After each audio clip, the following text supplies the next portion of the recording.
नमस्कार दोस्तों, आप सभी का स्वागत करता हूं बिहार के नंबर 1 यूट्यूब एकेडमी पे। जी हां दोस्तों, आप सब कैसे हैं? आशा करता हूं कि आप लोग बेहतरीन तरीके से मन लगा करके पढ़ाई कर रहे होंगे। आज हम Bihar board class 9th physics विज्ञान और मापन लेक्चर नंबर 3 लेकर के आए हैं, जिसमें मैं आपको टेम्परेचर अर्थात तापमान क्या होता है उसके विषय में बताऊंगा और प्रकाश वर्ष के विषय में मैं बताऊंगा और आगे अन्य भी टॉपिक हैं उस पर भी चर्चा की जाएगी। जी हाँ दोस्तों, आप लोग बढ़िया से स्थिर से बैठ जाइए और एकाग्रचित बना करके हर एक टॉपिक को समझने का प्रयास कीजिएगा। चलिए दोस्तों, हम लोग आगे बढ़ते हैं। यहाँ पे आपके लिए एक मोटिवेशनल लाइन लिखी गई है दोस्तों, देखते हैं। सही दिशा और सही समय का ज्ञान ना हो तो क्या लिखा है? दिशा और सही समय का ज्ञान ना हो तो उगता हुआ सूरज भी डूबता हुआ दिखाई देता है। बात बिल्कुल सही है दोस्तों। यदि आपको सही समय से एक सही दिशा नहीं बताया जाएगा तो आशा करता हूं कि आप गड़बड़ा जाइएगा। जी हाँ दोस्तों, लेकिन बिहार का नंबर 1 यूट्यूब एकेडमी एक ऐसा एकेडमी है दोस्तों कि आपको एक सही समय के साथ एक सही दिशा दिखाने का वादा करता है। तो आप लोग भी जुड़ जाइए बिहार का नंबर 1 यूट्यूब एकेडमी से और एक बेहतरीन कंटेंट के साथ पढ़ाई कीजिए। चलिए दोस्तों, देर ना करते हुए हम लोग सीधे अपने टॉपिक पे बात करते हैं। हमारी पहली टॉपिक है दोस्तों टेम्परेचर, अर्थात कहें तो तापमान। तापमान क्या होता है प्यारे साथी, इसे समझने का प्रयास करते हैं। तापमान यानी कि गर्माहट। तापमान का मतलब क्या हुआ? गर्म हो जाना। जैसे कोई वस्तु है और धूप में उसे रख दिया जाए तो वह वस्तु गर्म हो जाएगी, तो हम लोग क्या कहेंगे कि यह वस्तु बहुत ज़्यादा गर्म हो गया। या फिर कोई वस्तु है और वह ठंडा हो जाए तो हम क्या कहेंगे? वह ठंडा हो गया। गर्म था लेकिन फिर बाद में वह ठंडा हो गया, है ना। तो यही ठंडापन और गर्माहट के बीच के अंतर को ही हम लोग तापमान कहते हैं। जी हाँ दोस्तों, चलिए हम लोग डिफिनेशन को समझते हैं। किसी वस्तु के ठंडापन या गर्माहट की माप वस्तु का तापमान कहलाती है। समझ में आया प्यारे साथी? जी हाँ, और यह कुल 3 प्रकार के होते हैं। तापमान जो है वह कुल 3 प्रकार के होते हैं। एक फ़ारेनहाइट होते हैं, दूसरा डिग्री सेल्सियस होते हैं। चलिए हम लोग सीधे पहले देखते हैं आगे बढ़ के, है ना। यहाँ पे आपको 3 प्रकार के दिया गया है। पहले क्या दिया गया है? तो फ़ारेनहाइट पैमाना, यानी कि जिससे हम लोग मापते हैं उसे पैमाना कहते हैं। दूसरा दिया गया है सेल्सियस पैमाना और तीसरा दिया गया है केल्विन पैमाना। केल्विन पैमाना, जी हाँ दोस्तों, मैं आगे बताऊंगा। इन सभी का डिटेल से जानकारी मैं आपको दूंगा। जी दोस्तों, यहाँ पर जो फ़ारेनहाइट पैमाना है उसका जो मान होता है 32 डिग्री फ़ारेनहाइट से 212 डिग्री फ़ारेनहाइट। अब ये क्या चीज़ है हमें पता नहीं, तो मैं जब नॉर्मिकल बनाऊंगा, कुछ आंकिक प्रश्न बनाऊंगा, तो उस वक्त मैं आपको बढ़िया से एक एक टॉपिक एक एक पॉइंट को क्लियर कर दूंगा। आपको अभी घबराने की ज़रूरत नहीं है।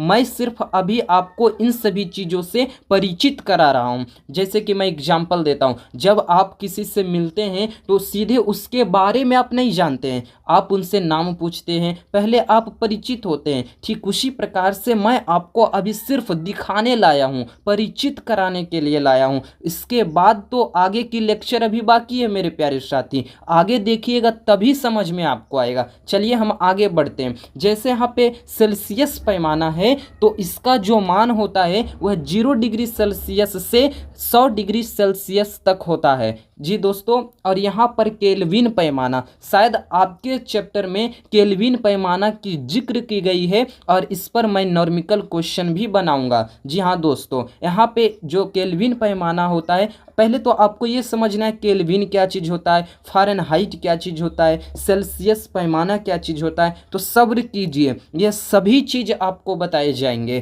पहले अभी हम आपको परिचित करा रहे हैं।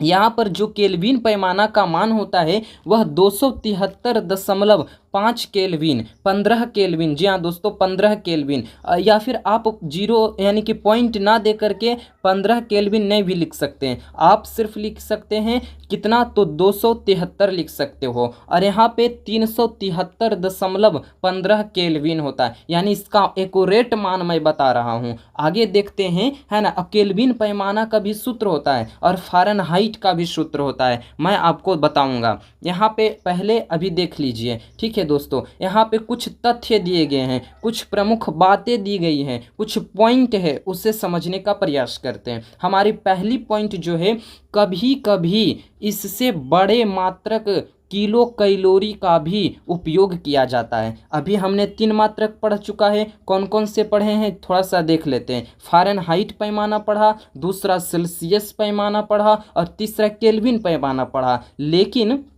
आगे भी बताया जा रहा है कि इन तीनों से भी और भी बड़े पैमाने हैं जो कि कभी कभी उसका प्रयोग करते हैं। जी दोस्तों, कभी कभी इससे बड़े मात्रक, यानी जब बड़ा मात्रक होता है और उसे मापना है तो हम किलो कैलोरी का भी उपयोग करते हैं। जी हाँ दोस्तों, 1 किलो कैलोरी बराबर होता है 2.4 जूल होता है। कितना होता है आपको याद रखनी है, यह सब एग्जाम में पूछे जा चुके हैं, शायद आपकी 9वीं क्लास में भी पूछे गए हैं और अन्य क्लास में भी पूछे जाते हैं। जैसे आप कंपटीशन के लिए जाएंगे तो ये सब वहाँ पे महत्वपूर्ण होता है। जी हाँ दोस्तों, मैं आपको सिर्फ 9th क्लास की ही तैयारी नहीं करा रहा हूँ, बल्कि आप कहीं भी जाइए और कहीं भी पढ़ाई कीजिए तो आप घबराने वालों में से नहीं होंगे। जी हाँ दोस्तों, चूँकि आप उस चीज़ को पढ़ चुके होंगे, इसीलिए आपको डर नहीं लगेगी। तो यहाँ पे आपको याद रखनी है,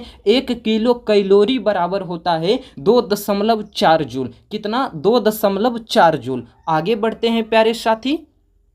यहाँ पे दिया गया है ऊर्जा का SI मात्रक जूल होता है। क्या होता है? तो जूल होता है। चूँकि उष्मा भी एक प्रकार की ऊर्जा है, उष्मा जो है, जो गर्मी है, वह एक प्रकार की ऊर्जा है, अतः इसका SI मात्रक भी जूल होता है। जी दोस्तों, उष्मा का SI मात्रक भी क्या होता है? तो जूल होता है। चूँकि उष्मा एक प्रकार की ऊर्जा है और ऊर्जा का SI मात्रक जूल होता है, तो उष्मा का भी SI मात्रक क्या हो जाएगा? जूल हो जाएगा। जी दोस्तों, अगले पॉइंट को देखते हैं। तो सीजीएस पद्धति में, किस पद्धति में? सीजीएस पद्धति में उष्मा का मात्रक किलो यानी कैलोरी होता है। क्या होता है? कैलोरी होता है। आपसे पूछा जाएगा उष्मा का मात्रक कैलोरी होता है किस पद्धति में, तो आपको प्रश्न जवाब देना होगा सीजीएस पद्धति में। किस पद्धति में? तो सीजीएस पद्धति में उष्मा का मात्रक कैलोरी होता है। जी हाँ दोस्तों, आगे बढ़ते हैं।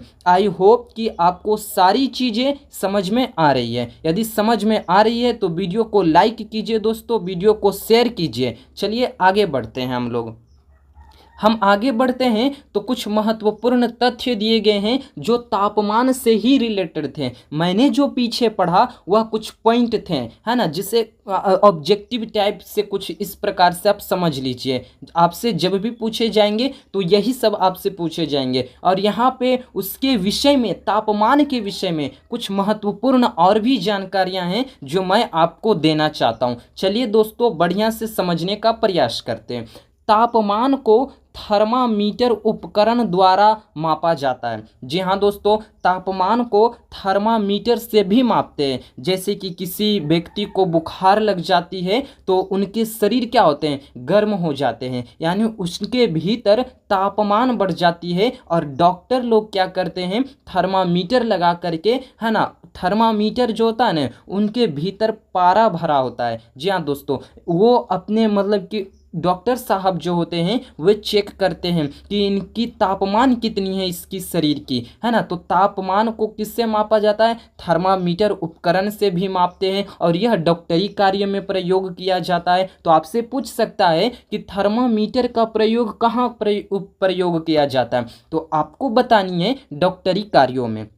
आगे बढ़ते हैं। थर्मामीटर की खोज 1593 ईस्वी में हुआ था। थर्मामीटर की खोज कब हुआ था? तो 1593 ईस्वी में हुआ था और गैलीलियो गैलीली ने किया था। थर्मामीटर की खोज किसने की थी? तो गैलीलियो गैलीली ने किया था। जी हाँ दोस्तों, बहुत इंपॉर्टेंट टॉपिक चल रही है, इस सभी को आप कंठस्थ से याद कर लीजिएगा, क्योंकि आपको बहुत काम देने वाला है ये सब चीज़ें। चलिए हम आगे बढ़ते हैं। आई होप कि आपको चीज़ें समझ में आ रही होगी। हम लोग आगे बढ़ने का प्रयास करते हैं। यहाँ पर भी कुछ उससे संबंधित पॉइंट्स दिए गए हैं, जैसे कि ताप एक आदिश राशि है। ताप जो है वह एक कैसी राशि है? तो आदिश राशि है। मैं आगे मोशन चैप्टर 2 गति में पढ़ाऊंगा सदिश राशि और आदिश राशि वेक्टर के विषय में। जी हाँ दोस्तों, इसे इंग्लिश में वेक्टर कहते हैं। चलिए अगले पॉइंट को देखते हैं। ताप एक यानी ताप का जो SI मात्रक होता है वह केल्विन होता है। हमने पहले बता रखा है कि ताप का SI मात्रक क्या होता है? केल्विन होता है। ताप को डिग्री सेल्सियस या फ़ारेनहाइट में दर्शाते हैं। जी दोस्तों, मैंने भी बता रखा है पहले कि ताप को डिग्री सेल्सियस और या फिर फ़ारेनहाइट में मापते हैं, या फिर हम लोग थर्मामीटर में मापते हैं और उसे दर्शाते भी हैं। जी हाँ दोस्तों, आगे बढ़ते हैं। आगे समझने का प्रयास करते हैं कि मानव शरीर का तापमान जो होता है, मानव शरीर का जो तापमान होता है वह 37 डिग्री सेल्सियस से, या फिर आप कह सकते हैं 98.6 फ़ारेनहाइट होता है। आपसे पूछा जाएगा मानव शरीर का तापमान कितना होता है, तो आपको बतानी होगी 37 डिग्री सेल्सियस, या फिर आप कह सकते हैं 98.6 डिग्री फ़ारेनहाइट आप कह सकते हो। आगे देखते हैं। कमरे का तापमान 25 डिग्री सेल्सियस होता है। कमरे का तापमान, जिस रूम में हम लोग रहते हैं उनमें भी कुछ ना कुछ तापमान होती है, गर्माहट होती है, और उनका तापमान 25 डिग्री सेल्सियस से 77 डिग्री फ़ारेनहाइट होता है। जी हाँ दोस्तों, कितना? 77 डिग्री फ़ारेनहाइट होता है। चलिए हम लोग आगे बढ़ते हैं। के मात्रक, ताप और उष्मा के मात्रक। जी हाँ दोस्तों, मात्रकों की अंतरराष्ट्रीय पद्धति में ताप या तापमान के मापन के लिए केल्विन प्रक्रम का व्यवहार किया जाता है। क्या मैंने पढ़ा? मात्रकों की अंतरराष्ट्रीय पद्धति में ताप या तापमान के मापन के लिए केल्विन प्रक्रम का व्यवहार किया जाता है। जी हाँ दोस्तों, आई होप कि आपको समझ में आ गई होगी। आगे बढ़ते हैं।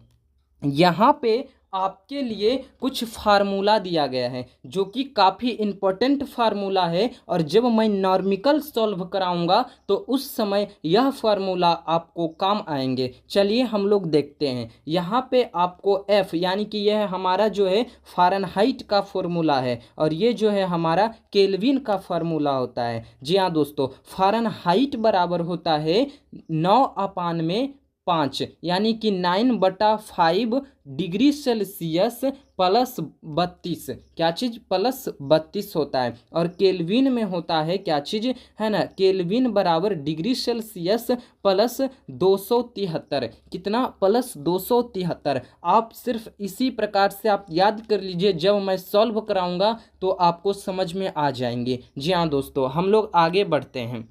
यहाँ पे केल्विन को ही बढ़िया से डिफाइन किया गया है, बढ़िया से बताया गया है। यहाँ पे आपके लिए 2 सूत्र हैं। जी हाँ दोस्तों, यहाँ पे आपके लिए कुछ 2 सूत्र हैं, इस प्रकार से मैं अंडरलाइन कर देता हूँ। आपके लिए यहाँ पे 2 सूत्र है, आप इसे याद कर लीजिएगा सिंपल से, जब मैं बताऊँगा आपको समझ में आ जाएगी। यहाँ पे पहली नंबर में है डिग्री सेल्सियस बराबर, जैसे प्रश्न दिए होंगे कि डिग्री सेल्सियस है तो आप इसे केल्विन में बदल करके दिखाइए, तो इसमें आपको इस सूत्र का प्रयोग करना होगा फर्स्ट नंबर का। दूसरा में क्या होगा, आपको प्रश्न केल्विन में दिया रहेगा और पूछा जाएगा कि सेल्सियस पैमाना में क्या होगा, तो आप सेल्सियस पैमाना के लिए सेकंड नंबर फार्मूला का प्रयोग कीजिएगा। बस इस चैप्टर में यही दोनों महत्वपूर्ण हैं, और इसे बढ़िया से समझ लीजिए ताकि आपको नॉर्मिकल जो भी होते हैं आंकिक प्रश्न उसे बनाने में सुविधा होगी। जी हाँ दोस्तों, आपसे जब डिग्री सेल्सियस में क्वेश्चन दिया रहेगा और केल्विन पूछेगा तो पहले नंबर का प्रयोग करेंगे फार्मूला वाला, और जब आपसे केल्विन दिया होगा और आपसे पूछा जाएगा डिग्री सेल्सियस में, तो आप दूसरे नंबर का प्रयोग कीजिएगा। अब एक चीज़ महत्वपूर्ण बात है दोस्तों कि केल्विन केल्विन में डिग्री नहीं लगता है, ये बात याद रखिएगा। केल्विन में डिग्री नहीं लगता है, इसीलिए यहाँ पे कहीं भी केल्विन पे डिग्री लगा हुआ नहीं है। चलिए हम लोग आगे बढ़ते हैं कि किसे क्या कहते हैं। यदि आपको पता ना हो कि सी क्या है, के क्या है, तो इसे समझना जरूरी है दोस्तों। चलिए हम लोग आगे उसे ही देखते हैं। जहाँ पे बताया जा रहा है कि एफ जो है वह फ़ारेनहाइट होता है, सी जो है वह डिग्री सेल्सियस होता है, और के जो है वह केल्विन होता है। आई होप कि आपको सारी चीज़ें आज की क्लास समझ में आ गई होगी। आशा करता हूं कि यह वीडियो आपको काफ़ी बेहतर तरीके से पसंद आ रही होगी। जी हाँ दोस्तों, आप अब हमें पढ़नी है प्रकाश वर्ष। क्या चीज़ पढ़नी है? तो प्रकाश वर्ष एक टॉपिक है और उसे मैं बढ़िया से क्लियर करने वाला हूँ। यह एग्जाम में पूछे जाते हैं, आपको 2 नंबर में ये पूछे जाएंगे। प्रकाश वर्ष क्या है?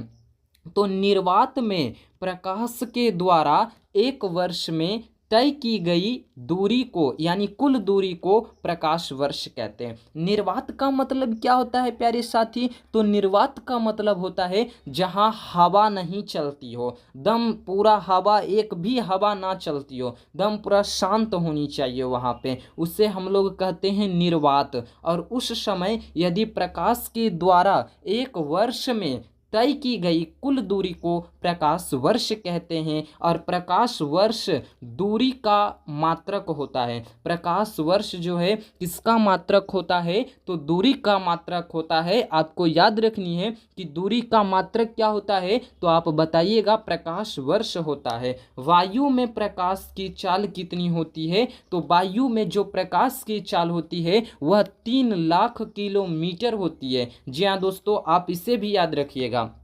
आगे बढ़ते हैं। तो निर्वात में प्रकाश की चाल पूछा जा रहा है। निर्वात में जो प्रकाश की चाल होती है वह 3 गुना 10⁸ मीटर प्रति सेकेंड लगभग होती है। जी हाँ दोस्तों, 3 गुना 10⁸ मीटर प्रति सेकेंड लगभग होती है। और एक प्रकाश वर्ष बराबर कितना होता है? एक प्रकाश वर्ष बराबर यदि आपसे पूछा जाए तो 9.46 गुना 10⁻15 मीटर बताइएगा। और जरूर आपसे पूछे जाएंगे एक प्रकाश वर्ष बराबर 9.46 गुना 10⁻15 मीटर। और यदि यहाँ तो आपसे मीटर में पूछा गया, लेकिन आपसे जब किलोमीटर में पूछा जाएगा तो आप क्या जवाब दीजिएगा? तो इसे सुन लीजिए, 9.46 गुना 10⁻12 किलोमीटर। क्यों हो गया किलोमीटर में 12? चूंकि जब मैं मीटर से किलोमीटर में जाता हूं तो 100 से क्या कर देता हूं, उससे भाग कर देता हूं। यानी कि 100 से जब मैं भाग करूंगा तो यहाँ पे 15 है, 10⁻15, तो 2 जीरो 2 जीरो कट जाएंगे, यहाँ से आपको 3 जीरो कट जाएंगे ना, तो यहाँ पे आ जाएगा 10⁻12। जी हाँ दोस्तों, मैं इसे भी सॉल्व कराऊंगा, आपको घबराने की ज़रूरत नहीं है। जो भी आंकिक प्रश्न है उसी में मैं आपको सारा समझाऊंगा। यहाँ पे इसी को हम लिख सकते हैं कुछ इस प्रकार से, 10⁻13 किलोमीटर, इस प्रकार से हम लिख सकते हैं लगभग में। जी हाँ दोस्तों, आपसे एक इम्पॉर्टेंट क्वेश्चन पूछा जाता है जो हर बार एग्जाम में पूछा जाएगा। कोई भी आप एग्जाम दीजिएगा तो यह प्रश्न आपसे पूछा ही जाएगा। एक माध्य दिवस बराबर कितना सेकेंड होता है? जी हाँ दोस्तों, आपसे क्या पूछा जाएगा? एक मध्य दिवस बराबर कितना सेकेंड होता है? तो आपको बतानी है 86 है ना, 86,400 सेकेंड होता है। कितना? 86,400 सेकेंड होता है। जी हाँ दोस्तों, है ना, 86,400 सेकेंड होता है एक माध्य दिवस बराबर। चलिए हम लोग आगे बढ़ते हैं। तो आगे हमारी इतना ही तक आज का टॉपिक यही रहा दोस्तों। आज हमने क्या क्या पढ़ा एक बार इसे देखने का प्रयास करते हैं। जी हाँ दोस्तों, कि आज हम लोगों ने क्या क्या पढ़ रखी है ना, ताकि आपको समझने में किसी भी प्रकार की समस्या ना हो। आज हम लोगों ने क्या पढ़ा?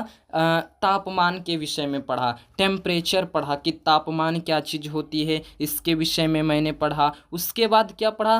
तापमान के कुल 3 प्रकार होते हैं। ताप को 3 पैमाने में मापा जाता है, फ़ारेनहाइट, सेल्सियस पैमाना, केल्विन पैमाना, हमने ये पढ़ा। उसके बाद क्या पढ़ा, कुछ हमने टॉपिक्स पढ़े, कुछ पॉइंट्स को पढ़े और कुछ महत्वपूर्ण तथ्य के विषय में हमने जानकारी ली। आगे यहाँ पे कुछ महत्वपूर्ण तथ्य से भी जानकारी कुछ मैंने ली और आगे मैंने क्या पढ़ा यहाँ पे सब। उसके बाद मैंने ताप और ऊष्मा के मात्रक के विषय में डिटेल से थोड़ी जानकारी प्राप्त की। उसके बाद मैंने कुछ फार्मूला को देखा। उसके बाद क्या देखा, तो उसे जो केल्विन का फार्मूला था, यहाँ पे केल्विन का जो फार्मूला आपको दिया गया है, इसको मैंने डिफाइन किया आगे जा कर के। जी दोस्तों, मैं कैसे किया वो भी मैं बताऊंगा आपको, है ना। फिर मैंने पढ़ा ये यहाँ पे प्रकाश वर्ष पढ़ा, आखिरी जो कि लास्ट पॉइंट थी प्रकाश वर्ष, इसे मैंने बढ़िया से समझा